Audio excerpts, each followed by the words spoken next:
ओम साई राम। मैं मीनाक्षी आप सभी लोगों का हार्दिक अभिनंदन करती हूँ साई अनुभूति चैनल में। और अनुभवों की श्रृंखला से एक और बहुत प्यारा और अनोखा सा अनुभव लेकर एक बार फिर से आप सभी लोगों के समक्ष उपस्थित हुई हूँ। लेकिन उससे पहले चलिए सभी लोग हाथ जोड़िए और बाबा का जयकारा लगाइए। ओम श्री सच्चिदानंद सद्गुरु साईनाथ महाराज की जय। अनंत कोटि ब्रह्मांड नायक राजाधिराज योगी राज परम ब्रह्म श्री सच्चिदानंद सद्गुरु साईनाथ महाराज की जय। ओम साई राम। साथियों, आज जो ये अनुभव मैं आपको बताने जा रही हूँ वो है राजस्थान से नरसिंह जी का। चैनल के साथ नरसिंह जी के पहले भी अनुभव शेयर किए जा चुके हैं, जिसमें नरसिंह जी ने बताया था जब ये बहुत डिप्रेशन में थे, इधर उधर भटकते थे, बाबा ने किस तरह इनका साथ दिया और किस तरह से ये अपने डिप्रेशन से बाबा की कृपा से बाहर निकले हैं और आज एक अच्छी ज़िंदगी जीते हैं। नरसिंह जी बताते हैं कि जब ये डिप्रेशन की हालत में थे और ये इधर उधर भटकते थे, तब ये एक बार अपने मम्मी पापा के कहने पर किसी जैसे झाड़ फूँक करने वाले होते हैं जिनके ऊपर चौकी आया करती थी, उनके पास जाते हैं और वो बंदा इनसे पूछता है कि तू किसे मानता है। तो ये बताते हैं मैं तो शिरडी वाले साईं बाबा को मानता हूँ। ये बताते हैं कि जब ये सुनते हैं कि शिरडी वाले बाबा को ये मानते हैं तो ये कहते हैं कि ठीक, मैं कर दूंगा तुम्हें, लेकिन तुम्हें बाबा को छोड़ना होगा।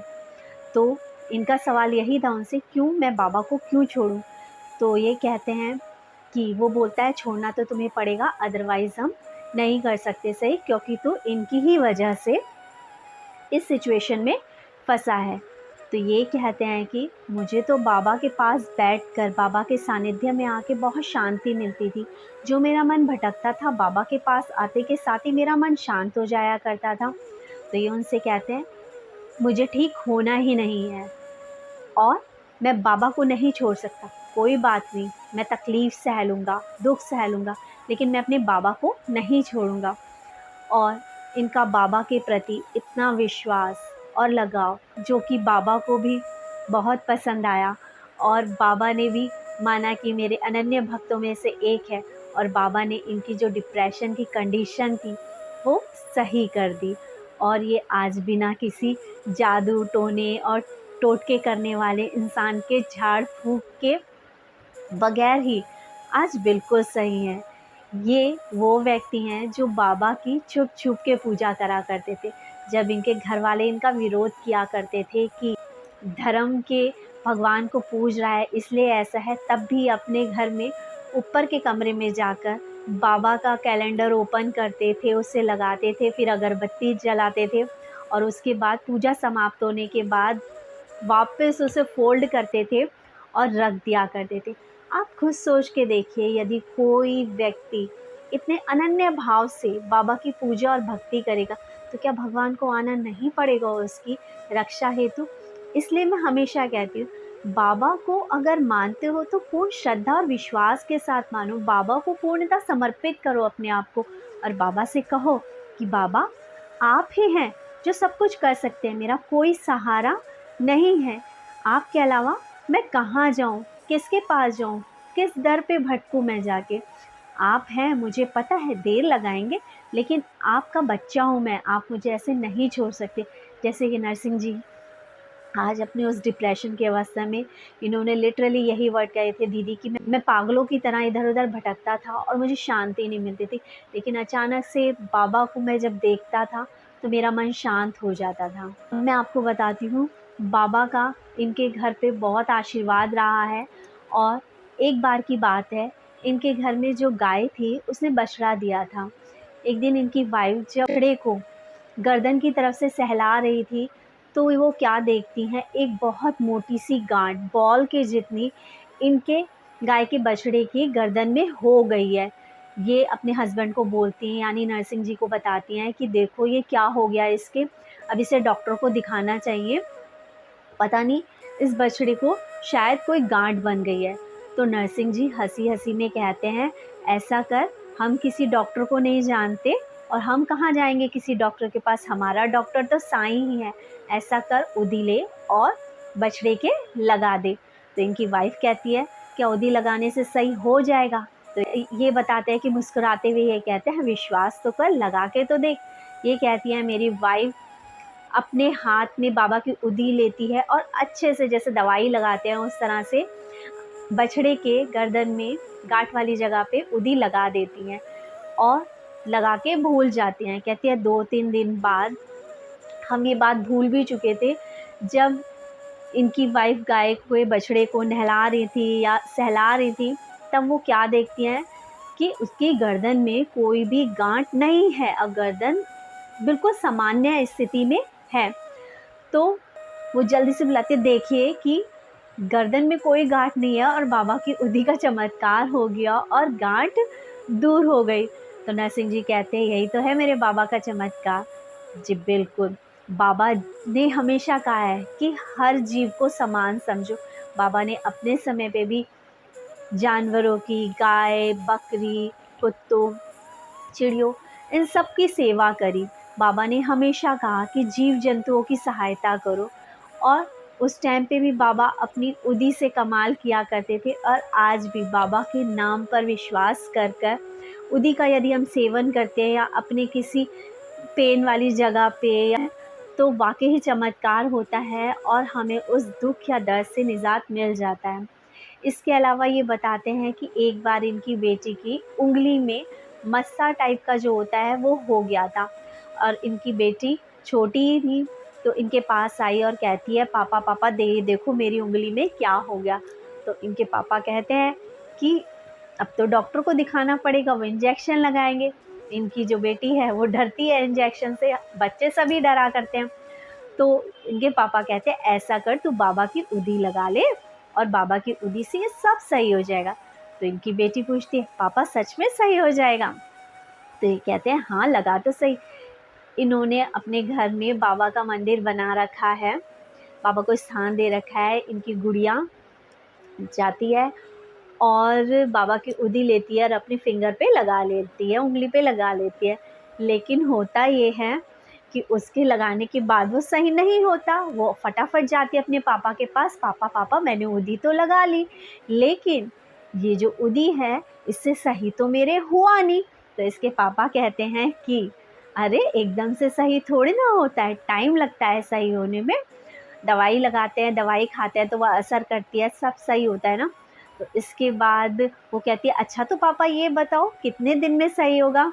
तो नरसिंह जी ऐसे ही कह देते हैं, 7 डेज़ लगाओगी, 7 दिन लगाओगी तो बिल्कुल सही हो जाएगा।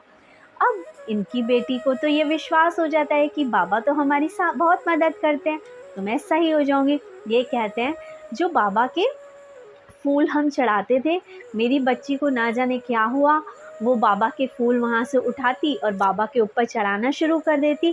खेल खेल करती थी वो और उदी लगाती, बाबा से अपने दिल की सारी बात कहती, बाबा से बातें करने लगी वो। और पूरे टाइम, मतलब उसे जब भी शाम को टाइम मिलता वो बाबा के ऊपर फूल चढ़ाती, ऐसी जैसे खेल रही हो, उदी लगाती, अपना दर्द दिखाती, अपनी उंगली दिखाती बाबा को और कहती सही कर दो। हर रात सोने से पहले बाबा के पास जाती, बाबा को बोलती, बाबा आप सही कर देना। ये कहते हैं कि कुछ दिनों बाद मेरी बेटी की उंगली में जो मस्सा हो रखा था, जो थोड़ा मोटा हो चुका था, वो बिल्कुल ख़त्म हो गया। आज उस जगह पे कोई नामो निशान भी नहीं है कि ऐसा कुछ हुआ भी था। बिल्कुल नरसिंह जी, ये उस नन्ही बच्ची का विश्वास ही था, क्योंकि विश्वास में एक बहुत बड़ी ताकत है। और बच्चे तो कहते ही हैं भगवान का रूप होते हैं, बच्चे तो भगवान से बातें करते ही हैं। यदि छोटी उम्र में बच्चे भगवान की तरफ आकर्षित हो जाते हैं तो भगवान उनकी बहुत इच्छाएं पूरी करते हैं। और नरसिंह जी कहते हैं कि बस बाबा पे मेरा विश्वास, मेरी गुड़िया का विश्वास, आज ये बाबा को बहुत मानती है, स्कूल जाती है तो स्कूल में बच्चों को भी कहती है, अपनी फ्रेंड्स को भी कहते हैं, पता है हमारे पास ना बाबा की उदी है जो सब कुछ सही कर देती है। अपनी किसी फ्रेंड को कुछ हो रखा था तो उसे यही बोलती है, उदी लगाना सब सही हो जाएगा। ये देखिए, ये सारी चीज़ें संस्कारों पे डिपेंड करती है। जैसे आप अपने घर में अपने बच्चों को संस्कार देंगे, जैसे उसकी मान्यताएं बनाएंगे, बच्चा भी उन्हीं मान्यताओं के अकॉर्डिंग ही काम करेगा। और मैं यही कहना चाहूँगी नरसिंह जी, बहुत अच्छी बात है कि आपने अपने बच्चे के मन में बचपन से ही ये जोत जलाई कि बाबा हैं, बाबा पे विश्वास करो, बाबा सारे दुख तकलीफ़ दूर कर देते हैं।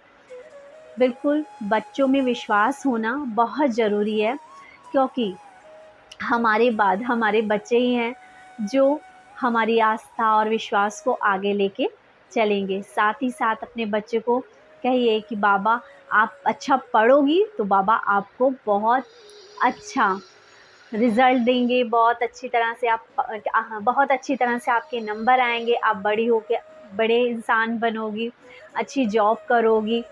इस तरह की उसे बातें समझाइए।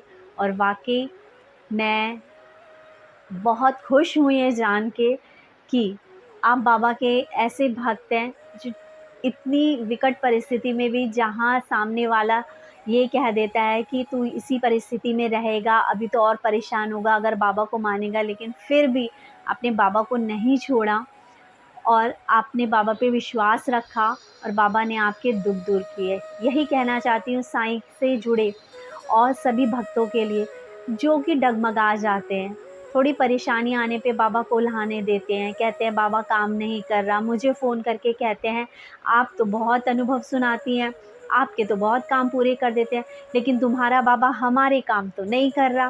तो मैं सिर्फ़ इतना कहूँगी, जिस दिन बाबा को कहोगे ना हमारे बाबा, मेरे बाबा, उस दिन आपके साथ भी चमत्कार होंगे।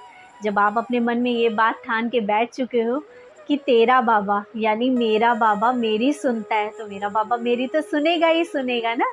यदि बाबा से अपनी बात मनवाना चाहते हो तो बाबा को अपनाओ पूरी श्रद्धा के साथ, पूरे विश्वास के साथ।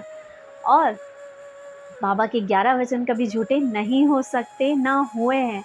हाँ, थोड़ी देर भले ही लग सकती है, हमारे कर्माज़ है, एक्सेप्ट करो कि हम इंसान ही हैं, हमसे गलतियाँ हो सकती है, जाने अनजाने। हो सकता है हमने किसी का दिल दुखाया हो, कभी किसी व्यक्ति को उस समय पे कुछ कड़वे वचन बोल दिए हों जब वो बहुत दुखी हो, कभी किसी की मदद के टाइम पे हमने उसकी मदद नहीं करी हो, तो हो सकता है उस इंसान ने कभी हमारे लिए कुछ गलत सोच बना ली हो। तो हमेशा ये मानिए कि जिस हाल में रखे साईं, उस हाल में रहते जाओ। जिस हाल में रखे साईं, उस हाल में रहते जाओ। गम और खुशी की रातें सब है उसकी सौगातें, देने वाला जो दे दे, हंस हंस कर सहते जाओ। जिस हाल में रखे साईं, उस हाल में रहते जाओ। इसी के साथ चैनल को लाइक करें, शेयर करें, सब्सक्राइब करें और अपने प्यारे प्यारे अनुभव जो अभी तक आप अपने पास सहेज के रखे हैं, आप उसे चैनल के साथ शेयर कीजिए और साईं की लीलाओं और साईं के गुणगान में आप सहयोगी बनिए। ओम साईं राम।